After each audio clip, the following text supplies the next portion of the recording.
guys, what's up? It's Savannah. Welcome back to my channel and welcome back to another true crime episode on my YouTube channel. For today's video, as you can tell by the title, we are talking about the unsolved disappearance of Allyson Dalton as well as the unsolved murder of her mother, Sylena Dalton. I have been seeing some comments before I get into the video of people asking if there's a link to download the video just to listen to the audio version of it, and I do want to say I have a podcast. It is called Killer Instinct. It is available on Spotify and Apple Podcasts. If you want to listen to the audio version of it, the podcast is always linked in the description box below, so you can check that out. But I do know that some of you guys like the video version, you like to see visuals, I understand it, so that is why we do both here. So you got the audio, you got the video, I'm recording it at the same time, it all works together like that. So with that being said, let's just jump right on into today's case. So today we are talking about Allyson Dalton, and Allyson was born on May 17th of 1998 to her mother, Sylena Jo Dalton. Allyson ended up going missing on July 27th, 1998 when she was only 10 weeks old after her mother had been brutally murdered in her home. Allyson's mother, Sylena, was described as a bright and just joyful person to be around. She was extremely funny and charismatic, and she really just had a lot of personality to her. Sylena and Allyson lived in Strasburg, Virginia, I believe is how you pronounce it, and in 1998 the population was small. There was about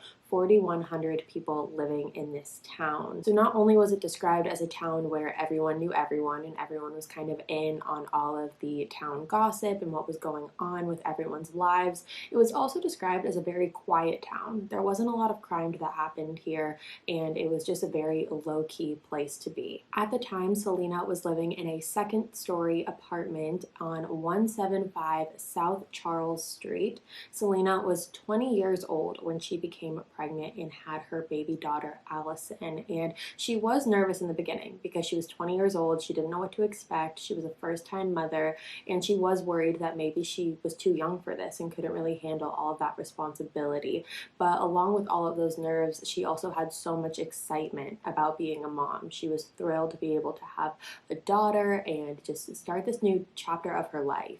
Allyson was born premature, so at 10 weeks old, she was about 8.5 pounds. Allyson also had colic, and if you don't know what colic is, it's basically when a perfectly healthy baby just goes through periods of crying and fussiness, and it could be a really big strain on the parents and the mother because it just is a lot of work. You don't know really how to stop it or what you can do to try to help. So because of Allyson's colic, Sylena was pretty tired most of the time. But as far as her as a mother, she was a great mother. She was super attentive to Allyson. She loved being a mother. All of that nervousness that we just talked about just basically completely went out the window once Allyson was actually born. So let's talk about the day of July 7th, 1998. So this morning in particular, in the early hours of the morning, started out as any normal day would go. And then at about noon that day, one of Selena's friends was going over to Selena's house. And when she got there, she was mortified to realize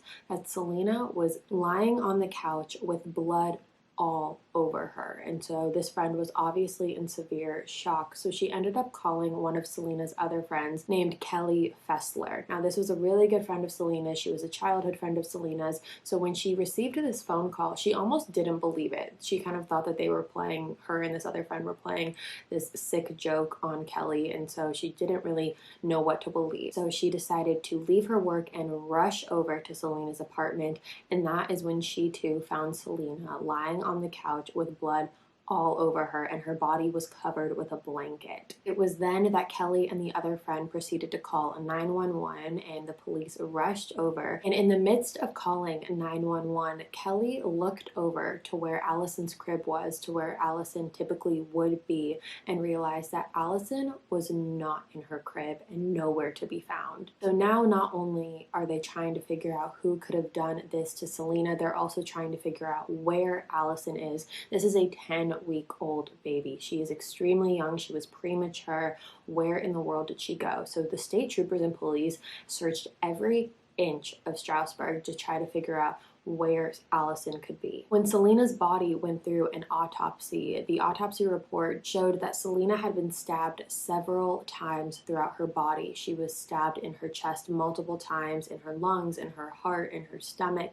and she also had a lot of stab wounds on her hands, which showed police that she was trying to put up a fight and she was trying to defend herself, because it just made it seem like she was putting her hands in front of her body, and that's why she would get those stab wounds on her hands. To this day, the murder weapon, the knife, whatever was used to stab Sylena, has never been found. So obviously this town that is not used to crime whatsoever was in complete shock when this happened. It completely turned this town upside down, and it really brought everyone together, because at this point everyone was coming together and volunteering to help with searches for Allyson, and in doing that they were also hoping to be led to the person who was responsible for murdering Sylena. And at first the police were trying to wonder, did Sylena have any known enemies? Did anyone not like her? Did anyone have anything out to get her? And they really weren't able to come up with anything. Sylena seemed like a really likable person. She didn't have any known enemies. However, Strasbourg is a very, very small town, and lots of people started talking, and most people in the town to this day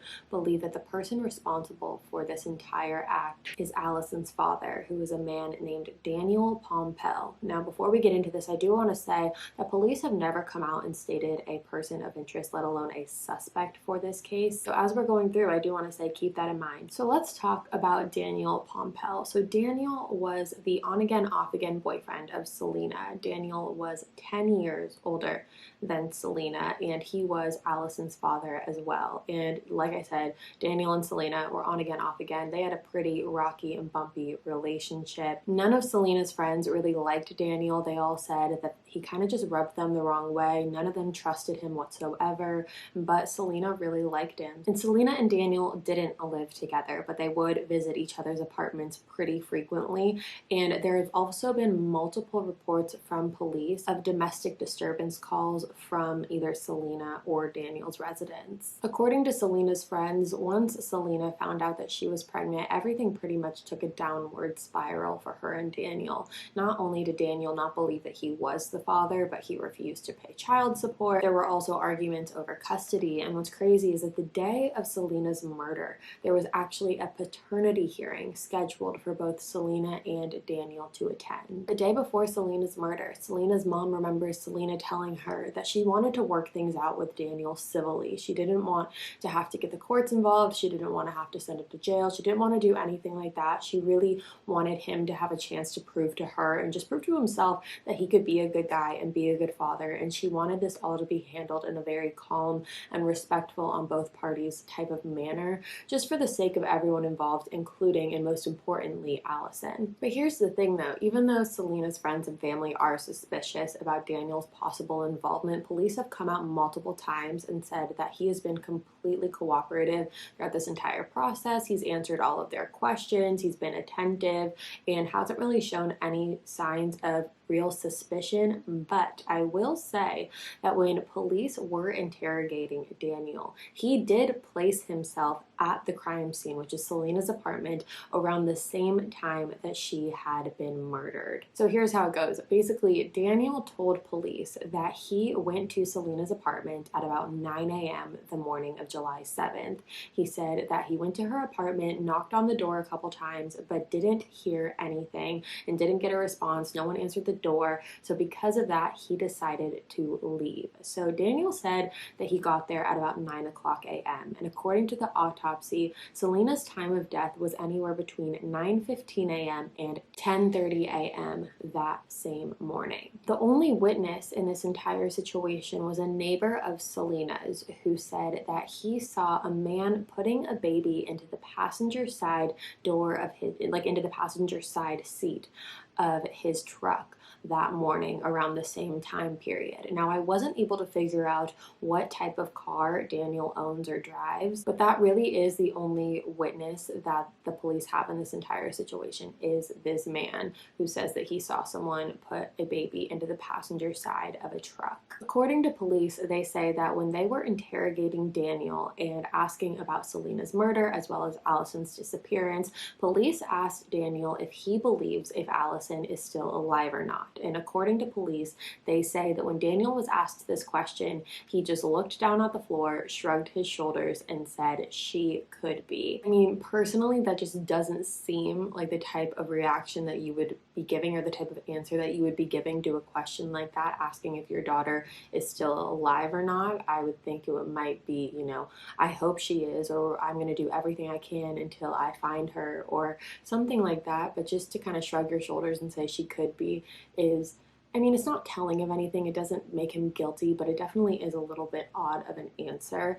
And here's what's crazy though. So Daniel's family actually set up a Facebook page for him called Justice for Daniel.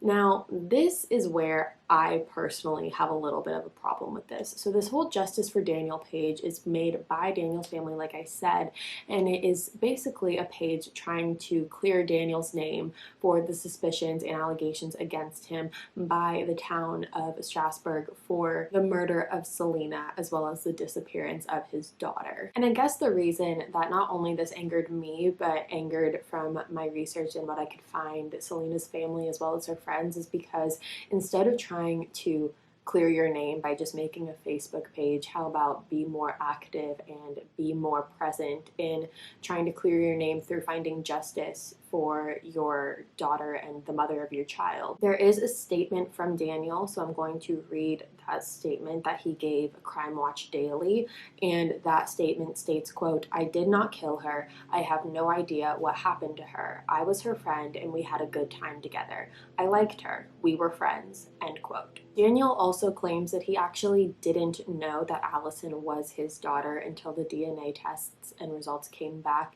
and proved that he was the father of Allyson. So back in the year 2000, Selena's mom actually filed a wrongful death lawsuit against Daniel and tried to charge him $1.5 million, but it was dropped due to the lack of evidence in the case. And so with all that being said, that really is all of the facts that we have in this case. There really isn't a lot of evidence. We have no murder weapon. There was no DNA found at the crime scene. And all we really know is that on the morning of July 7th, someone came into Selena's home and murdered her extremely brutally and took her daughter with them as well. So with that all being said, I want to jump into some potential theories for this case. So according to Selena's neighbors, they said on the morning of the murder, which was July 7th, they never heard any screams or unusual loud noises that morning.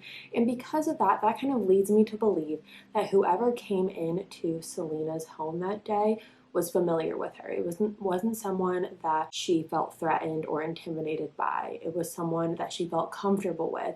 Otherwise, she would have probably screamed or made some sort of loud noise that would have alerted the neighbors around her. And remember, she lives in an apartment complex. It's not like she lives in a home. So she shares walls with other people. So if she did scream or make a loud noise, someone probably would have heard it. However, if we're looking at every single possibility here, it could be possible that on this morning when the person entered Selena's apartment, that she was asleep on the couch, and that's why she wasn't woken up when someone walked in. It would have been a lot easier for someone to enter her apartment without her hearing it. And like I said earlier, Allyson did have colic, so she was crying a lot. So if, according to her schedule, if she was taking a nap at that certain point and Sylena was also tired and she decided to take a nap as well, she was found on the couch. So it makes me believe that maybe she was lying down or taking a nap. So if she was sleeping, it probably would have been easy for someone to come in. I'm not sure if there was any signs of forced entry. There was nothing written about that in all of the research that I did. And the main obvious theory here, that according to Selena's friend Kelly, she says that not only does she believe,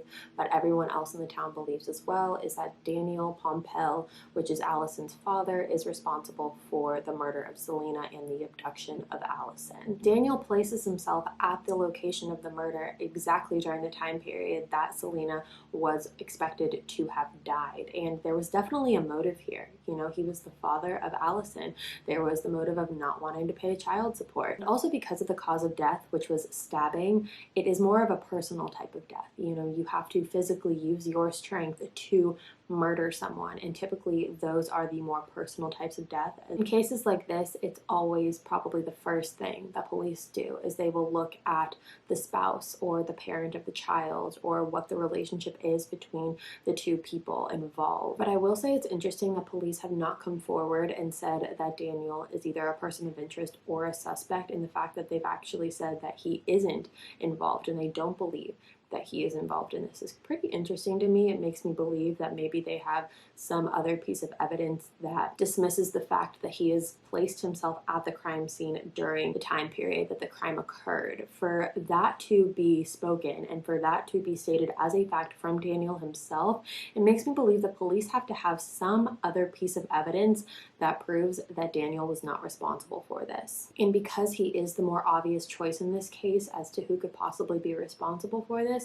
I do believe that if police were to find something on him, they would have done it already, or he was responsible, something would have come up this far. But I will say the lack of eagerness to find his daughter and find the killer of the mother of his child has been very suspicious, considering it has been little to none at all. I think another possible theory in this case that has to be looked at is that this was a woman, or this was a couple. It was a woman or a couple who was unable to have children and someone who desperately wanted one, and they decided to take Allyson because she was 10 weeks old. She was really little. She would never ever remember something like this, and the only way that they would be able to take Allyson successfully is by murdering Sylena, because they knew that the only way to get Allyson was to get rid of Sylena. It could have been possible that there was someone stalking Sylena and kind of waiting for their moment to go in and take Allyson themselves, and they knew the situation between Sylena and Daniel, so they knew everything would be kind of pinned on Daniel instead of themselves. I think there's a huge possibility personally that Allyson is still out there and alive and just doesn't know that she was the victim in this. Like I said, she was 10 weeks old. She wouldn't have remembered a single thing. So if someone were to have taken her and raised her as their own, I don't think she would ever question it. I do think that Allyson was the main target here, because I think if the main target was Sylena and just to murder Sylena, why would you have to take Allyson? Why go one extra step and take Allyson and have to try to cover that up for years and years and years if you just wanted to take out Sylena and leave it at that? If Sylena was the only target, you could have just left Allyson and had someone else find her and possibly have them take care of her.